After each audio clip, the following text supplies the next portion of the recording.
in the Western media and construct the stories. I am your host, as usual, Adesoji Iginla. And with me is none other than journalist and publisher of Blackstar News, a broadcaster, WBAI 99.5 FM.org, New York Radio, Comrade Milton Allimadi. Asante Sana, as always, man. Good to see you again. It's always a pleasure to have you. Again, yes, we do what we do best. We go into the Western media. And for our first story today, it comes from the Telegraph, from a UK newspaper. And it reads, Otto von Bismarck branded colonizer as protesters topple statue in Frankfurt, Germany. The 125-year-old bronze statue was left lying on the ground with red paint sprayed all over the body, face, and helmet. Germany's first chancellor, Otto von Bismarck, has been branded a colonizer by protesters who toppled and vandalized a monument dedicated to him in Frankfurt. Colonizer and anti-colonial action was painted across the statue, which police said had been sawn off its plinth before being pushed over Friday. The toppling came on the 140th anniversary of the start of the Berlin Conference, which is seen as emblematic of Europe's 19th century colonization of Africa. An unnamed group claimed responsibility, writing on a far-left website that Bismarck had initiated a violent conquest and exploitation of the African continent, which led to years of systematic exploitation and enslavement. It goes further. Frank Grober, a local state deputy for the Hard Right Alternative for Germany, AFD, said this is part of the left-wing extremist culture war and an attack on our history and identity. I would hold my next reading for your initial take on that article. All right, well, you can, the suspicion flag can easily be raised when you hear it described that he's been branded as a colonizer. Branded as a colonizer, he hosted the meeting for colonization in Germany.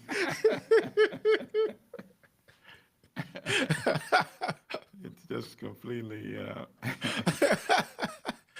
Okay. And then when somebody from the far right says it's an attack on our history, you know, obviously, you know, this history should include Nazi Germany and the crimes committed by the Nazi regime. So is he saying that that part of the history cannot be attacked? Or is he saying it's only when the violence is directed against Africans that that part of the history should not be attacked? So it should be clarified. And that's why the article is also very weak. You know, the article should have asked him, okay, not all aspects of our history should be celebrated. Should we celebrate the Nazi era? Yes, no? So you're saying we should celebrate the German colonization of Africa, which has a very bloody history? Right, so that's where we fill in the gaps for our audience, you know? I mean, when you talk about the bloody history, do you want to delve a little deeper? Of course, absolutely. This Telegraph article is almost like a press release for the far right to sort of ameliorate the impact of this toppling of the statue of Bismarck, which I hope, of course, actually sparks more such actions throughout Germany and also inspires others in European countries and even in African countries to really remove the symbols that still celebrate the colonial oppressors, that celebrate enslavers, you know. So the article does not even mention the German massacre of people in Tanzania, in German East Africa. It does not mention the genocide in Tanzania. It does not mention the genocide of the Herero and Nama people in what was German Southwest Africa. Of course, which is now Namibia, even though Germany reluctantly has acknowledged that crime and, you know, even agreed to provide, they didn't call it reparations, but some sort of remuneration, although insignificant, it pales to the crime committed. So that's the problem with this article. But that's why we select these kind of articles. Yeah. You cannot stop these kind of articles and stories from being published. You know, we know the agenda. It is up to us to catch these types of articles and to deconstruct them. Okay, I continue. But I celebrate the toppling of the statue, as I said, and I hope it really makes other people in other locations, whether it's in Europe, whether it's in North America, whether it's in Africa, the Caribbean, you know, whatever oppressors are still held up in esteem or celebrated with monuments. Those monuments should be removed. If people say they capture a historical legacy, that's fine. Put them in the museums then. Remove them and take them to the museums where people can go and see them. Instead of being glorified in public. If they choose to do so. But don't put them in public display where everybody is obligated to see them. Okay. It's important to underscore the fact that this event is this event has come into our consciousness again. We're talking now 140 years removed from the catastrophe that was visited on the continent in terms by nature of that conference. Could you explain how the imposition of lines have created what we now have today in terms of displacement of people through the very act of colonization itself, settler colonialism that was imposed on top of that, and then subsequent post-Second World War, what you now have in terms of neocolonialism? Well, I think the best way actually to save, the long history is just to look at the contemporary manifestations, the impact of colonialism, the impact of enslavement on Africa. Yeah. That impact is still with us because in reality, colonialism has not ended in Africa yet. So we are still fighting against colonialism, even though many Africans are not aware that what they're fighting against is colonialism. Because what many Africans, and you cannot blame them, it's been misrepresented that colonialism was Europeans coming there and physically being in Africa, thereby seizing sovereignty, and our sovereignty ended. So therefore, that was how they saw colonialism.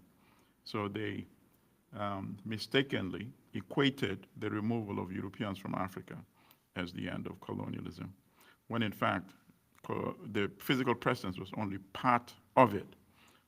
What was most critical and what has sustained colonialism in Africa is number one, the destruction of African institutions of governance, right? Our traditional governments were destroyed.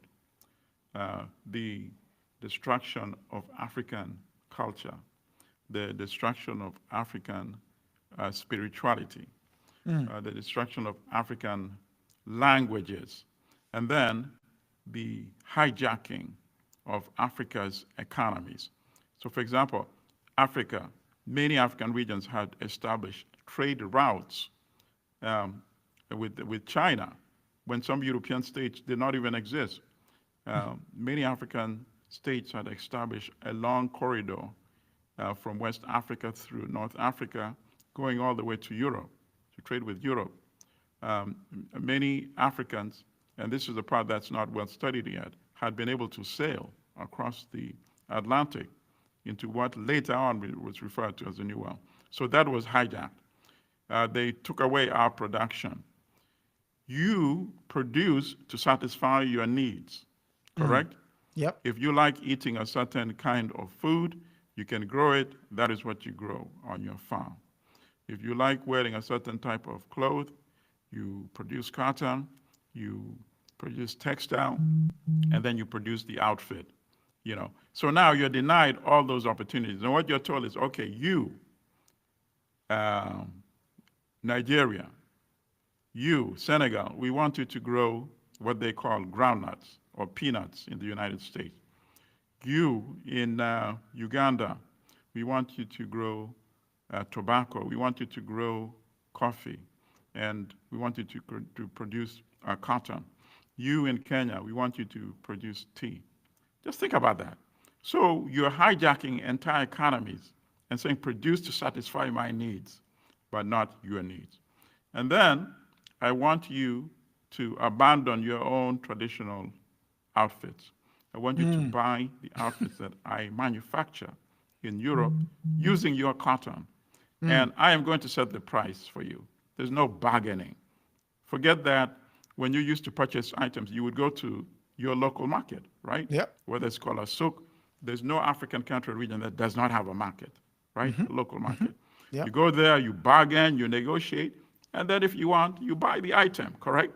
Correct. Now Europe is coming and telling you, you are going to buy these shoes, our manufacturers. At And my this is the price. price. You're going to buy this a pair of pants or shirts at my price. That arrangement has not changed up to date. That is why Europeans continue to become wealthier and African countries continue to become more and more disenfranchised economically. In fact, we have what you may call economic retrogression because we continue to sell cheap. Even though our minerals are very valuable, we sell cheap and we buy at a very dear price from the so-called industrialized countries. So how can you say colonialism is over? So that is why it's important, because even though toppling of a statue, somebody could say, oh, this is just symbolism. Symbolism, No, but it makes you start asking questions. Why are they targeting Bismarck? What was Bismarck involved in? What was the Berlin Conference all about? What happened as a result of the Berlin Conference? So it promotes more inquiry, more interrogation, more investigation. And that's why symbolism is also very important. Thank you, thank you. And yes, before we move on, for those who would like to know more about the Scramble for Africa, you could read Thomas Peckerman's aptly named The Scramble for Africa. It's quite a volume, but it does justice to the subject matter. And yes, Berlin Conference is the reason why we have countries that are not self-sufficient. Most of them are just basically satellite states for, as the good comrade said, for these European countries to come in and milk them. I mean, throughout our broadcast history, we've been talking about France and the countries in the Sahel region. That is a fallout of the Berlin Conference. So, right. Yes. So many of those Africans are, you could say they're European managers in African skin, unfortunately, because many of them have that neocolonial mentality. They celebrate Europe, they don't celebrate Africa. They identify with Europe, they don't identify with Africa. So Europeans are very smart. They selected the best candidates to continue Europeanism in Africa.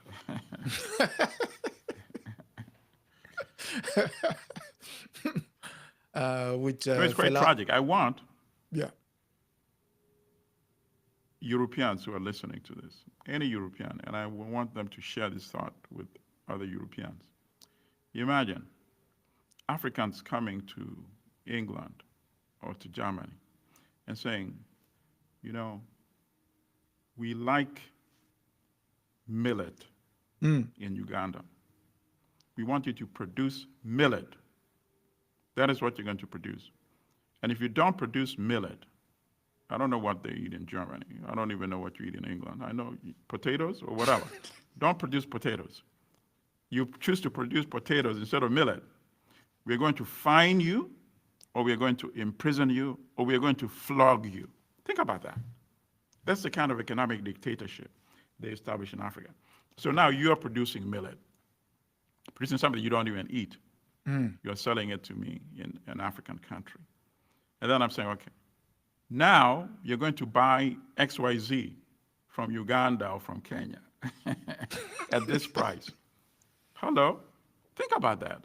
I want you to think about that so that the essence of colonialism, really, and imperialism can start sinking into your mind. Because often they don't equate it that way. What if we were in their shoes, Wow. And just like to add that it's also salient to know that most of those countries at the moment, on paper, technically don't trade with each other. They trade with Absolutely. with the Many of them don't metropoles. even like each other enough because of the demonization of Africa, you know, historically in Western media, you know. So when they think of, you know, how to make friends, many of them, I'm sure, you know, the first thought, and particularly the leadership, who should be our friends? They think of Europeans instead of fellow Africans. Wow. So we need to decolonize the mind first, as Ngugi wa Thiong'o said in his book. Speaking of decolonizing the mind, we'll go to the role of the media in our next story, which comes again from the Telegraph, and it's titled China Wins Hearts and Mind as it sets China wins hearts and minds as it steps into the void left by the BBC World Service courts. British soft power reduced as cooperation reveals it lost 40 million of its global audience alone by shutting its Arab and Persian services. The story is filed by Adrian Brufeld in Nairobi. It was Bonfire Night 2018 on the prep school playing fields across Nairobi. Children were oohing and ahhing at the fireworks. But the great and the good of Kenyan society, from the deputy president down, were attending a more rarefied celebration. At BBC's swanky new building on Riverside Drive, one of Kenya's capital's smartest thoroughfares, and later at a nearby hotel, they are gathered to witness what would have been a significant moment in the history of British soft power, the opening of the largest BBC bureau outside of the United Kingdom, the centerpiece of a 289 million global expansion funded by the British government, could not have been more timely. State-backed disinformation and propaganda, much of it emanating from Russia and China, was spreading across the continent, sowing division, promoting military rule, and planting suspicion in Western policy and philanthropy. I had to laugh. With 300 employees in its new Nairobi bureau and 300 others in expanded operations across the continent, the calm, reassuring tone of the BBC World Service, unprejudiced, unvarnished, and free from bias, would reach more people in more languages than ever. I just have to stop. Please help me. Yeah, this is the same publication. As I said early on, this, you know, publication just does press releases, you know, on behalf of whatever agenda it is pushing. It does press releases disguised and semi-clothed as journalism, you know. Okay. The BBC was created to spread British propaganda. Thank you very much. So, Could you repeat it? Could you repeat again for those at the back? The BBC was created to spread British propaganda, and it continues to spread British propaganda. British propaganda, simple. I think what they are, you know, perturbed by the fact that now the BBC no longer has the exclusive monopoly domination. You see? Yep. You know, in the era of the internet, in the era of social media, in the era of digital TV, you know, that monopoly is gone. So now you have others spreading propaganda as well. You know, you have China spreading its propaganda. You have Russia spreading its propaganda. Turkey. So they're complaining about the loss of monopoly. Right. But then they go it on and they really malign Africans, right? Yes. By presuming that when the BBC outreach was much more vast than it is today, that Africans were just imbibing and believing everything 100%, right? Well, you know, I mean, sadly, there were many who were persuaded and misled, but not all Africans. True.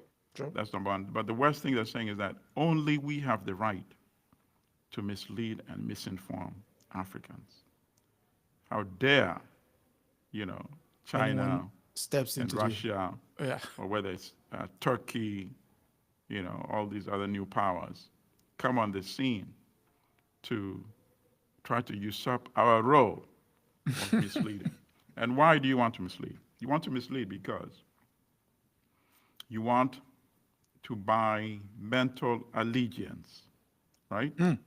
You want mental allegiance. And why is mental allegiance important? Because the world competes in selling products to Africa. The world competes in acquiring minerals from African countries. So it's most likely the people that will do commerce and interact with you are the ones that are much more inclined to identify you as a much more positive entity, right? Yep. Associate you with only positive attributes as opposed to Russia and China. That's what they're doing. You know? Why are they not, why do they not have any issues with the United States? Because they are ideological on the same page. Yeah. And they're both members of NATO. What is the purpose of the Voice of America? It is to spread U.S. propaganda around the world and in Africa. So why are they not complaining about that? If the issue is really that they're disturbed by the spread of propaganda and misinformation in Africa, you know? So their argument can be easily debunked and disproved, you know? I continue. And it goes further. Hiring hundreds of employees only to fire nearly 1/6 of his workforce a few years later was not just a waste of public funds, critics say. It also weakened British influence in the developing world and ceded ground, like you said, to propaganda outfits in authoritarian states opposed to the West. I think you've basically just, you've touched it on the head right there. It is that absolutely. opposition that they do not want. But they're wrong. British influence eroded after many of these former colonies won a formal independence. They're not fully decolonized, as I explained earlier. In fact, as I said, colonialism actually continues in a new form. But they lost access to considerable resources that they once had absolute control over. You see? Yeah. Now, they actually have to speak a little nicely to these countries that were their former colonies. Because now Russia is on the scene. Now China is on the scene. Now Japan is on the scene. Brazil is on the scene. India is there. Turkey is there, you see? Whereas in the past, you had your colonial officials exercising military and political control. They would order the so-called natives, as they call them. They didn't even call them nicely, right? Even though they're the ones producing. Call them natives. Natives. Order them to produce, and then you ship it overseas. So that ended when these countries got their, what they call flag independence, right? Yep. It was not because of the erosion. In fact, the BBC was growing because empire was still at its peak. Yep. So when empire was declining, why should you be shocked or surprised that the BBC would also decline? They need a better economic model. You know, that model was only successful because it was predicated on monopoly control. I'll take the last part. And the BBC service has long been regarded as Britain's preeminent soft power tool. Kofi Annan, the Ghanaian former United Nations Secretary General, described it as perhaps Britain's greatest gift to the world, saying that for millions across the world, it has been seen as a way of cutting through the veil of tyranny to provide uncensored news. Okay, so let me address that for a minute. Yeah.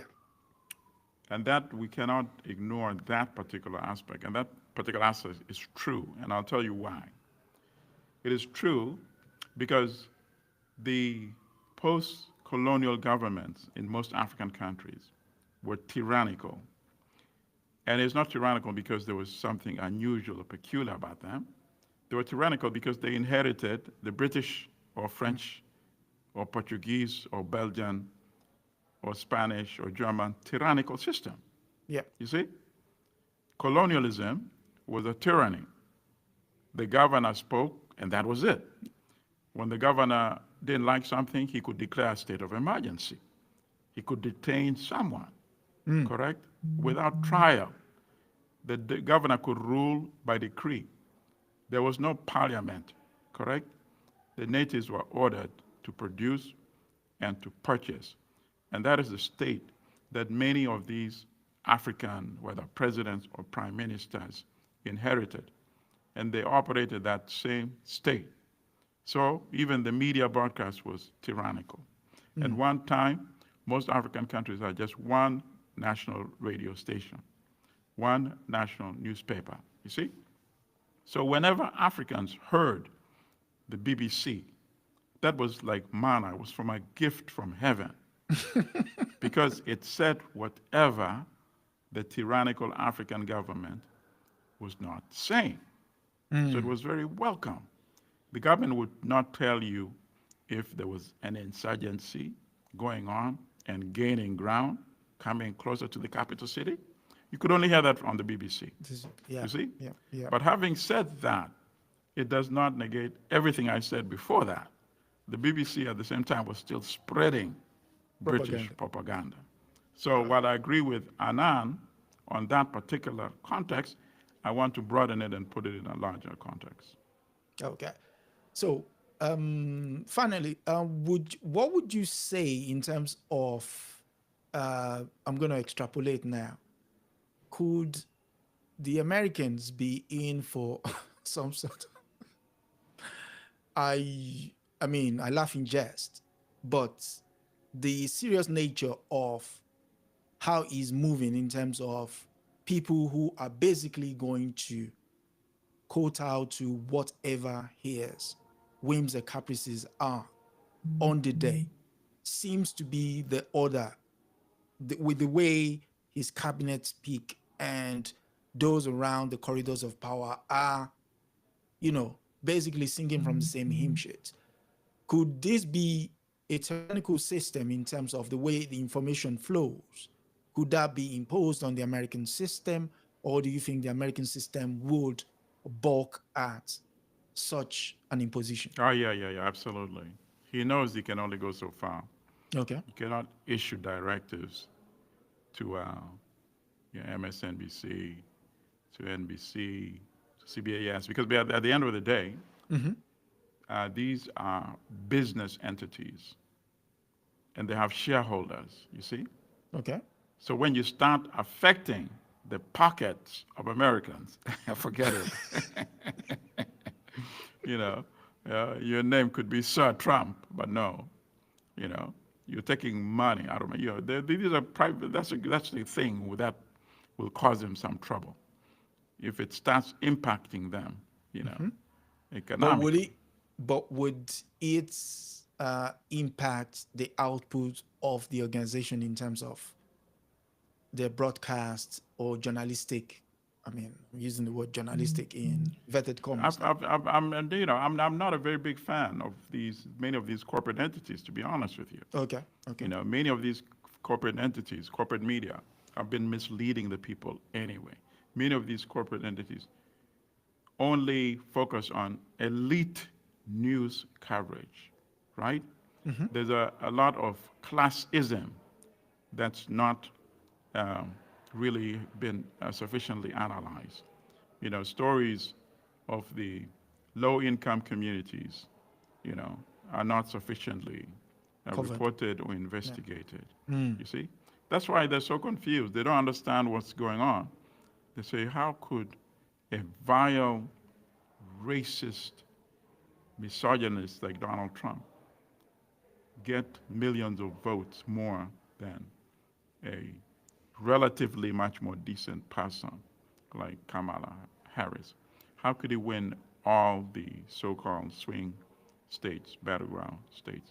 How could he get millions of votes more than she got? How is that possible? It's possible because there is a substantial segment of the US population that is really hurting economically You see? Okay. So he's making false promises that he would make the economy better for them. So they're willing. Think about it. 22% of the black male vote. So rather than saying, why would you vote for a person like Donald Trump, a racist, who's still saying the 5 young men who are falsely convicted of the Central Park rape, he's still demonizing them. How could you, as a black man, vote for Donald Trump? They're willing to discount his racism. Think about that. In the hope that he will indeed stop those dangerous immigrants coming across the border and threatening my black job. Think about that. It's saying a number of things. Number one, he's declaring that you as a black person, and he's mostly always directing it to the black men, you're only entitled to low-paying jobs. He's saying that, right? Indirectly. And then he's saying, these Mexicans, these Africans now coming across the border, all of these Haitians, they're not going to get those high-paying jobs. Obviously not. You are low-paying black jobs. Yeah. And apparently, it works sufficiently to get him, 22% of the vote. I believe that argument more than the fact that, okay, there could be black males who are also misogynistic, but I don't think that misogynism of Donald Trump appealed to the larger percentage of that 22%. I think the pitch that's threatening your black job is what did it. And why are we not even in touch with this sense of desperation? Because their stories are not covered. They're only covered during election time when the polling shows that, he's polling a little better with black males. And then we do stories the last 2 or 3 weeks of the campaign. And that's going to have some impact or change things. We have a media crisis. Of course, he's a detestable person in what he says about media. He's not the right person to be attacking media, but that does not take away from the fact that as corporate media is constituted in the United States, it is also doing substantial damage to the national narrative. Think about it. Okay, let me give you the final point that people should ponder over. If you go to a CNN, MSNBC, Fox News, many of these talking heads are paid millions of dollars. They're part of the elite. So it's not surprising that to them, the world and the universe is about the elite, what the elite are thinking, what the elite are saying. You see? Yep. They cannot remove themselves and put themselves in the shoes of low-income people. And if this crisis is not handled with, it's going to become a crisis of the political system itself, Wow. So he's a danger, but media also a danger to themselves. Because if the bottom line becomes the priority, and you see what's going on right now, CNN, MSNBC, they're cutting staff, they're cutting resources, because at the end of the day, they want to satisfy the shareholders.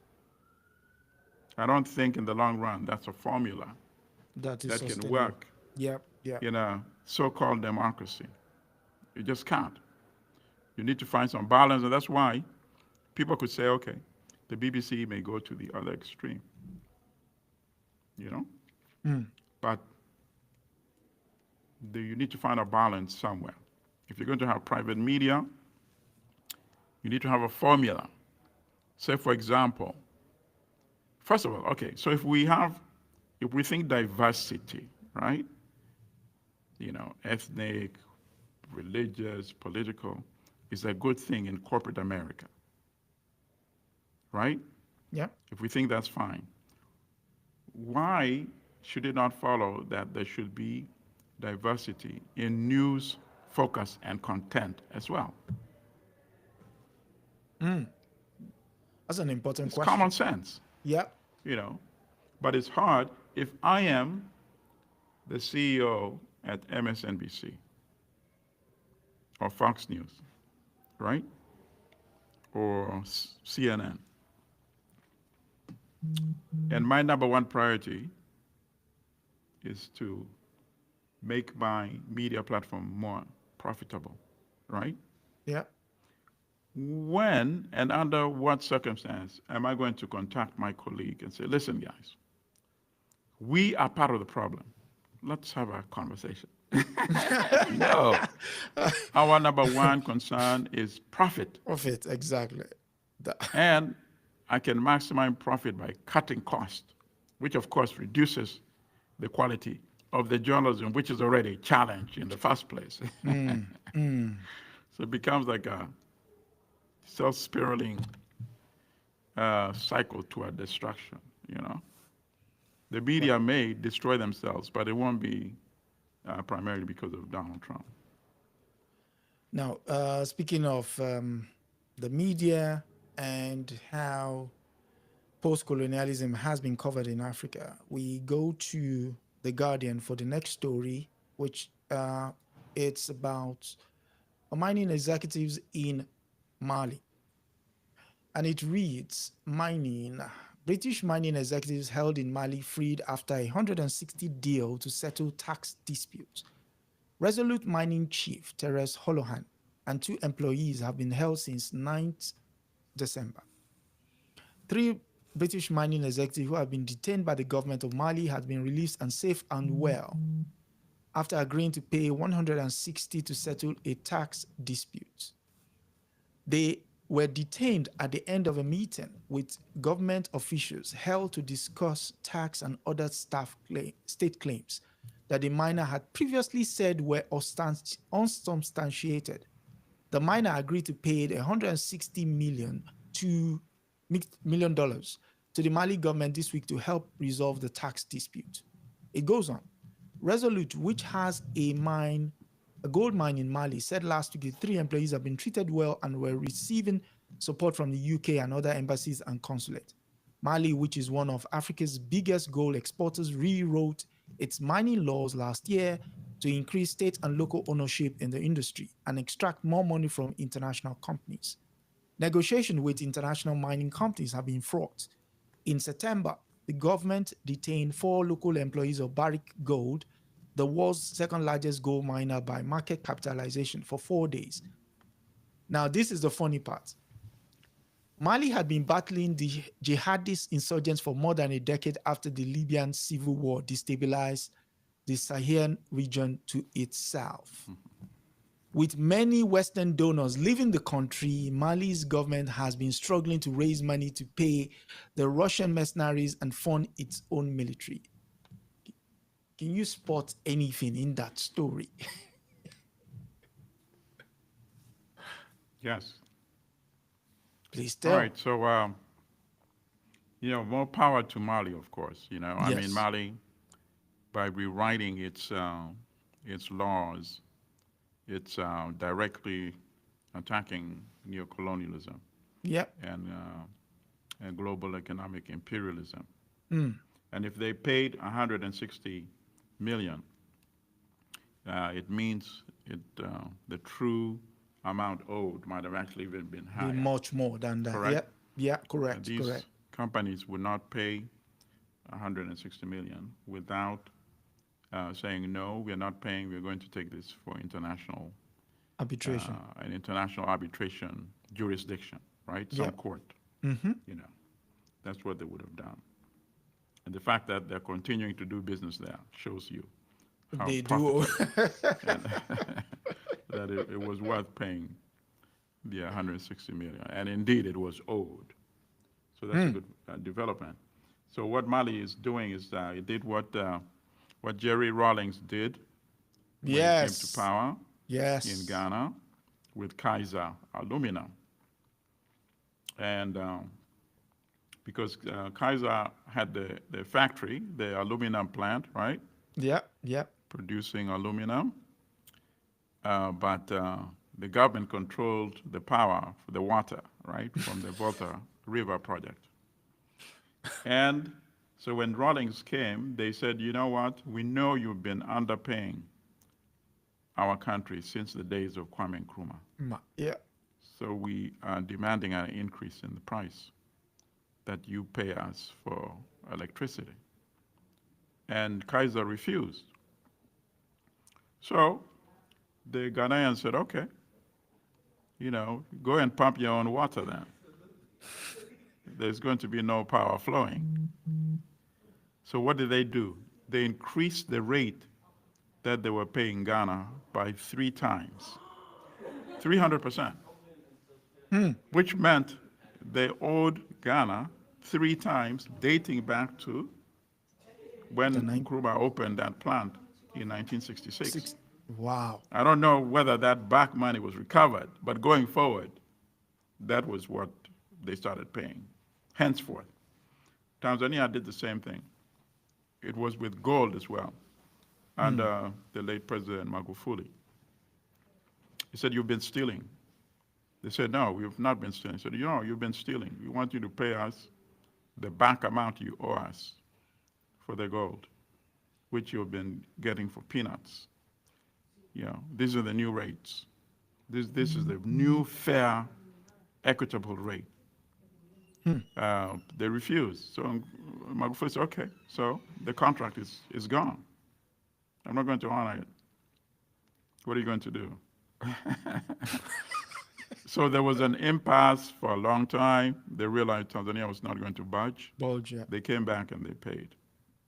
Tanzania raised substantial amounts that went into infrastructure, the roads, the railways, all upgraded. So many people decried and still criticize Magufuli because of his approach to dealing with the COVID pandemic. He was almost like a COVID denier. Yeah, so they bash him for that. But overwhelmingly, they remember him fondly for what he did to the Tanzanian economy, and particularly how he dealt with that issue with the mining industry. So I see that Mali is learning from that. I hope more African countries learn from that, because most of these countries should not be economically impoverished. Can you they imagine have the minerals that the world needs, the world wants, and as the late Professor John Henry Clark said, the world does not want to pay for. Let them pay. Can you imagine if every African country were to reappraise its dealings with all these foreign companies? Right. And I urge the youth of Africa, because a lot of this, they're responding to the pressure coming from the young people. In countries where your governments are not talking or actively dealing with renegotiating all these contracts, youth, you have nothing to lose. Come out to the streets and give them some pressure, because they're taking money away from your table, resources that should go to developing the economies so that you don't have to go and drown in the Mediterranean trying to clean some toilet in Europe, or trying to make it through the United States to the jungles of South America. That is your money. If your government is not delivering, push them out. Wow. Well, speaking of not delivering, we go to the Financial Times for our next story. And it's usually the story is of male thievery, but UK imposes sanctions on Isabel dos Santos in money laundering crackdown. Africa's former richest woman and exiled, I'll focus the story on her anyway, exiled Ukrainian oligarch Dmytro Fetach among 3 hit by measures.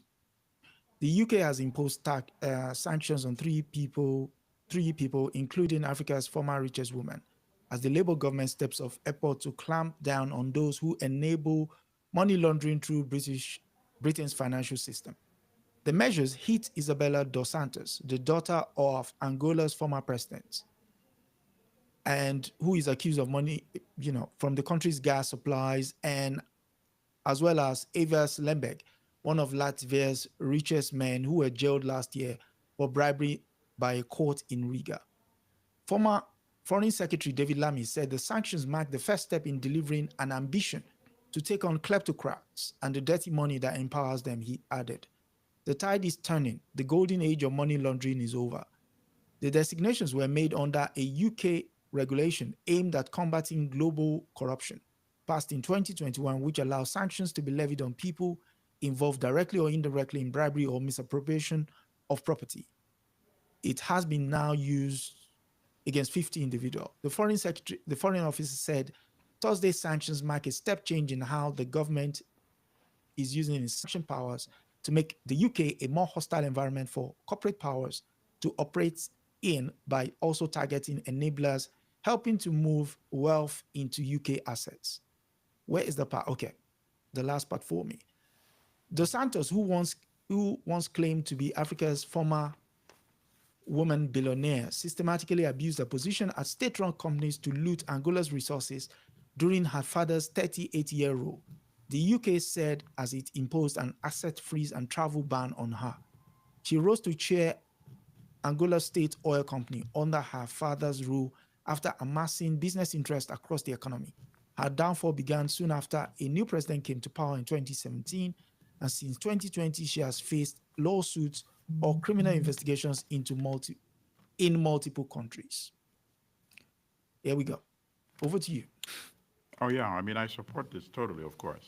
Okay. She never, created some software or some technology, digital technology that, just sold phenomenally all over the world. So what was the source of her, $1 billion? Yeah. The source was, of course, being the daughter of the Santos, who put her in charge of the monopolies, which was, of course, the oil and the gas and the telecom industry in Angola. Yeah. And that is how she accumulated that wealth on behalf of herself and, of course, on behalf of the family. Yeah. Probably getting a cut in all those, deals. Oil deals. Yeah. Having shares, private shares that were very valuable and lucrative, of course. So, yeah, the money needs to be recovered and needs to be returned to Angola because it belongs to the people of Angola, the taxpayers. What to me is interesting is that the article does not address it, so I'm not sure whether this is something that the Foreign Secretary is going to deal with as well. Which is? It should not be limited to the notable personalities like Isabella dos Santos. There are many who may not be as prominent who have been stealing money from African countries, and to the extent that those funds can be traced within the United Kingdom, those individuals should be subjected to sanctions and their money should also be returned. So that's the only part that I think is missing in the story. And I would like that to be addressed as well. Would it be right to suggest the sanctions could also be abused? The sanctions could do what? Could it be, just like the United States tends to abuse the use of its sanctions on people? Could this sanctions regime also be used to the detriment of officials from other countries?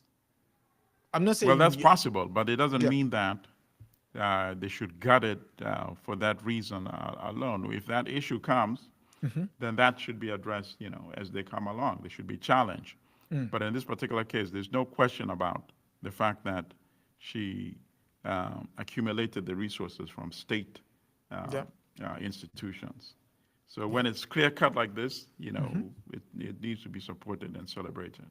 Okay. Because we know that in many other African countries, we know, for example, in Equatorial Guinea, right? That's an issue that needs to be dealt with. In fact, something like this should inspire more inquiry on the family that is now the Ngwema family that is running the show in Equatorial Guinea right now. It's funny you in should. Mozambique, we have this multi-billion-dollar gas, operation, and Total coming on board. I'm sure stealing will occur if stealing has not already occurred. Yep. Yeah. Yeah, these are the things we have to be thinking about.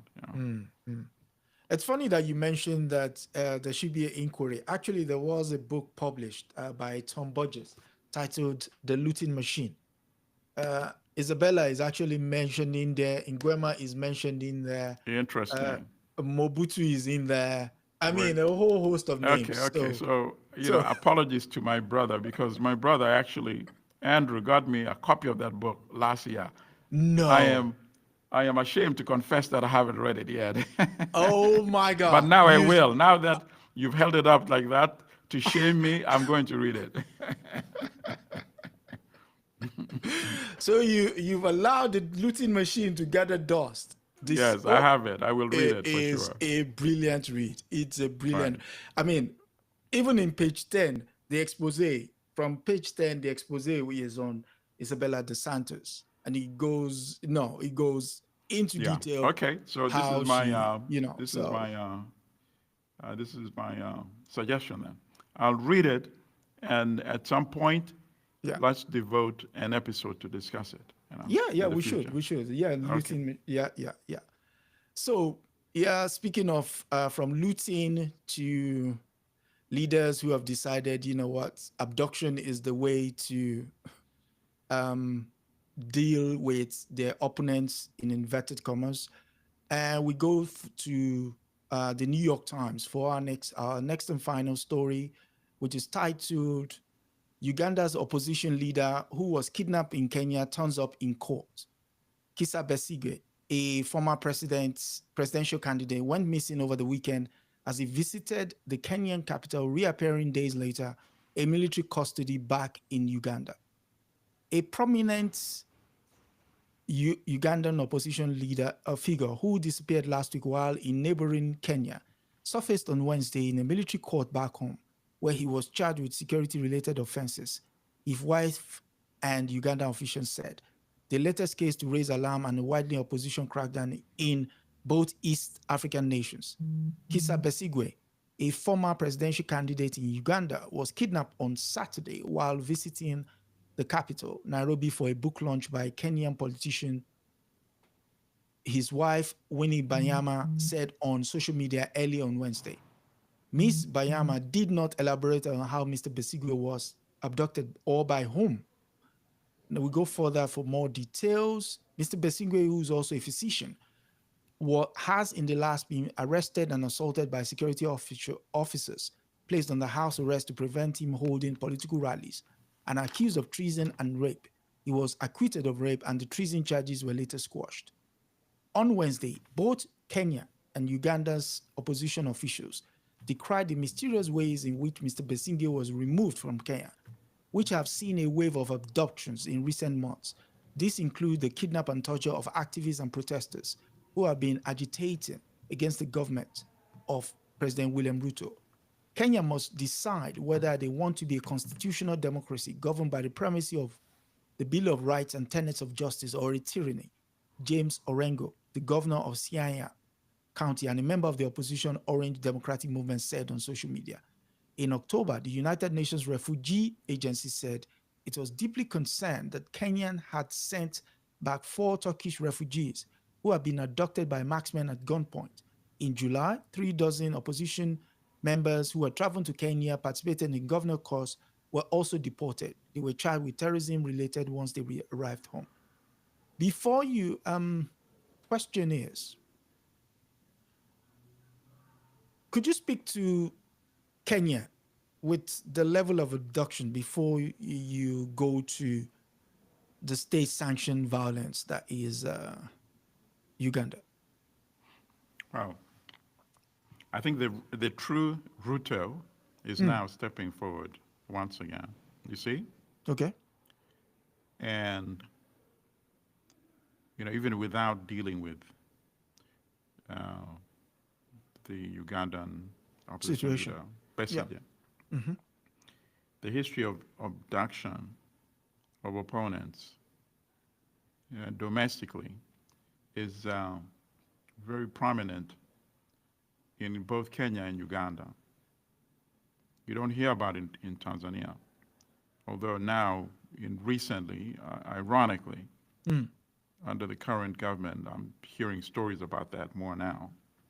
But historically, it's been very prominent in both Uganda and Tanzania. In Uganda, it became very prominent during the reign of General Idi Amin. People would be abducted, then the bodies would be found floating on the River Nile, right? In Kenya, it was not as pervasive as it was in Uganda during Idi Amin, but it's also widespread. And a few prominent politicians were abducted and their bodies were later found. And the one that I can remember, most prominent one that I can remember offhand, even though there are a couple, was the foreign minister, Robert Ouko, abducted, within Kenya, obviously by state agencies, and his remains later found. He's dead. So the practice is there. And then, of course, we've heard about it recently after the anti-tax protests by the youth in Kenya. Yep. And then it emerged that many of the youth leaders had also been abducted. There was a lot of international pressure from Kenyan civil society, and subsequently, they were released. I think most, if not all, have been released. So the Kenya that we see now is more or less the Kenya the Ruto that people were more familiar with. Remember, Ruto was a defendant at the International Criminal Court before he became president, Yep. right? Along with along with Uhuru Uhuru Kenyatta, Yep. right? They were charged, and then subsequently, as president and deputy president, they were brought before the court. And what was one of the reasons? I mean, they were, Ruto was never acquitted. Sometimes people forget that. The case was suspended. Ended. Yeah. A suspended case can be reactivated. Activated. But why was it suspended? Because witnesses were going missing, being abducted, and just disappearing, right? Yep. So then we saw the Ruto who was trying to, the Ruto that was trying to repackage. Reinvent himself. Yeah, the Ruto that was trying to reinvent himself, repackage himself. He was invited to the White House, and there's all this talk about the new Kenya, the new Ruto, and so on and so forth, right? And he sat in the big chair. And then the tax protest started. Mm. And then we saw the tyrannical Ruto reemerge. So that is the setting under which we should evaluate this incident involving Kizza Besigye. And then, of course, as the article also mentions, there have been, some additional abductions as well. Yeah. Of other foreign nationals, including Turkish refugees, people that actually had official formal refugee status allowed by the Kenyan state to be abducted by foreign agents and taken back to their country. That is the Kenya that we have today. So essentially we have two rogue rulers, in East Africa, the Kenyan President Ruto and the Ugandan military dictator, General Museveni, because there's no way could Ruto say that he was not familiar with how Besigye could have been abducted from Kenya and returned across the borders to Uganda. We don't have open borders yet. You know, we still have security on the border. We still have customs and immigration on both sides of the border. Wow. So now, could you speak to the situation in Uganda that would allow for such an abduction to have taken place? Oh, no, I mean, it's clear. In Uganda, there's a military regime. You are General Museveni. He has been in power for 38 years now. 38 years. So occasionally he wears his military uniform. Occasionally, depending on who he's meeting, he wears his civilian attire. You know, when he's meeting with U.S. officials or potential investors, you know, he wears his civilian. And then as soon as they leave, when he's admonishing Ugandans, threatening Ugandans, he has on his military uniform. And his son, General Muhoozi, the same way. Depending on who he's meeting, he wears civilian, like father, like son. Depending on who he's lambasting, he wears on his military uniform. So we have the classic Papa Doc, Baby Doc situation in Uganda, which once prevailed in Haiti, of course, you know. The father dictator grooming the son to inherit the mantle from him. And obviously, they imposed a reign of tyranny and terror, but they themselves live under terror as well. Yeah, because they know the people can only tolerate something like that for such a long time. Everything has a limit. When will the limit break is what keeps them awake at night. So, you know, obviously he knows that Besigye is a prominent opposition leader. Bobby Wine, the prominent leading opposition leader right now, you know, so he's always wondering and worried about what might they be up to. It is through these individuals and their followers that the dictatorship in Uganda will come to an end at some point. And hence the abduction of Besigye. And what was one of the charges that they're alleging? That he was found with 2 pistols. So with the 2 pistols, he's going to bring down the Ugandan military regime. And then they were discussing military installations, you know, presumably to attack them with 2 pistols. It's so comical, it's not even comical. But, you know, as I said, I hate using the term banana republic because it has racist connotations by Europeans. But Ruto indeed is behaving like a banana republic dictator, you know. And it has, unfortunately, it has serious negative consequences on the Kenyan state and the perception toward Kenya that outsiders now have, you know. Shame on Ruto, you know.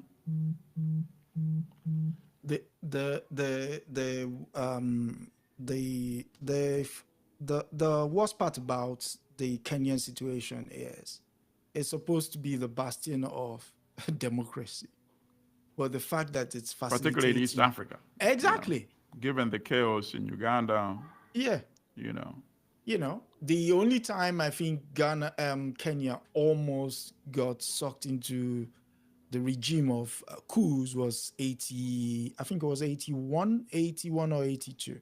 81 during the Moi years. Yes, Daniel Arap Moi. Daniel Arap Moi, yeah. But aside from that, it's been a bastion of relative peace. But right, when you compare to Uganda, absolutely. You know, the military have been more or less much more professional. You know, compared to Uganda, the military have been very destructive, massive human rights abuses, you know, since independence, actually, since shortly after independence. Since 1966 in particular, when there was a political crisis between, at that time, Prime Minister Milton Obote and the traditional king of Buganda, Sir Edward Mutesa, and Obote unleashed the armed forces against Mutesa. Oh, he opened And the at that Pandora time, the box. commander was Idi Amin. He And opened then the it's Pandora been box. downhill since then Opened the in Pandora terms box. of the military and its role Yep. in Ugandan politics. It's the usual pattern. That's how he starts, even in Nigeria in 1966. The same pattern. Small political crisis, you bring out the army, Correct. you can never take them back in. So, Correct. okay. Any last words? As usual, we've come to the I'm end. very and happy, as I said, to be a regular contributor with you, comrade, in enlightening our people on the importance of understanding what is being said when something is said. Yep. Sometimes the meanings are hidden. The meanings need to be revealed and exposed so that we can be better informed. Well, the only thing I would add is that you should provide your contact information. If people have been reading some items in the European media, in the Western media, that they're not sure of and they needed to be deconstructed, we are here to help you deconstruct them. Yes. Yes. Okay. So you could email me at AdesojiSpeaksKnowledge@gmail.com. Again, it's AdesojiSpeaksKnowledge@gmail.com, and we'll take your stories forward and bring it on here and deconstruct, as it were. And I must say thank you again Saluta to continua. Comrade Milton. And from me, it is good night for now. Good night. See you next week.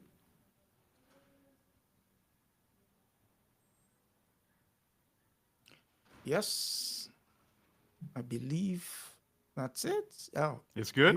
yeah. You're Okay, good, sir. let me run to the library. Yeah, I can hear your phone buzzing. Take care, brother. Thank you.